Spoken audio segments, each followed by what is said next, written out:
comme toutes les réformes que veut faire ou que fait ou qu'annonce Monsieur Sarkozy, c'est qu'en fait il bafoue notre République, la liberté de la presse, l'égalité devant la santé, la fraternité avec toute sa politique d'identité nationale, d'immigration. Et on voit bien que M. Sarkozy, depuis plusieurs années, bafoue effectivement la liberté, l'égalité, la fraternité et surtout essaie de supprimer les services publics.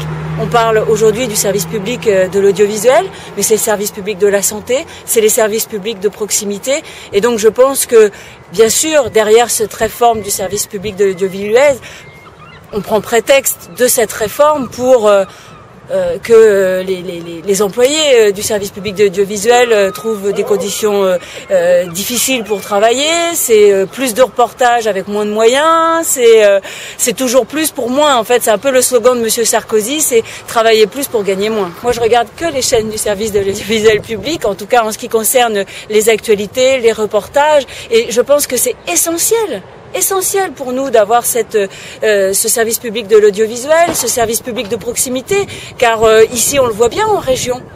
France 3 régional, ça permet de parler de nos territoires. Sans ce service public de l'audiovisuel de proximité, auquel je suis attachée, auquel l'ensemble des habitants, les Français, sont attachés, notamment sur ce territoire. On voit bien, depuis que nous avons ici une équipe à Dieppe, on parle du territoire diepois, on parle de Dieppe, on parle de la vallée de la Brelle, et c'est important à la fois pour nous en tant qu'élus de montrer ce qui se passe sur nos territoires, mais je pense que pour les gens, les téléspectateurs qui nous regardent, ils aiment qu'on parle de leur territoire, des atouts, des faiblesses, des avantages. Et donc je pense qu'il faut absolument maintenir ce service public de l'audiovisuel de proximité.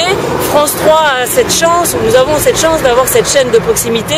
Et moi en tout cas, je suis vraiment aux côtés des salariés pour soutenir le maintien de cet audiovisuel public. Ça me semble indispensable pour que la liberté de la presse soit maintenue. Il faut expliquer. Je pense qu'il faut que vous expliquiez pourquoi dimanche dernier nous n'avons pas pu assister aux résultats en direct, parce que les gens attendent ça, ils sont très attachés de pouvoir connaître dans la commune, dans la région, dans leur département ce qui se passe. Et effectivement, si on explique que demain, sous prétexte d'une réforme de l'audiovisuel, on vous donne moins de moyens, on supprime des postes dans le cadre de la réforme et de la restructuration, en fait c'est toute la liberté de la presse qui est touchée, c'est la liberté du téléspectateur de pouvoir d'avoir des informations sur son territoire. Et moi, je suis très attachée à l'ensemble des libertés et bien sûr au maintien des services publics. Et là encore, je crois que M. Sarkozy s'attaque à cette liberté et j'espère que dimanche et en 2011 et en 2012, M. Sarkozy sera sanctionné et gravement sanctionné pour avoir voulu supprimer toutes ces libertés et ces services publics.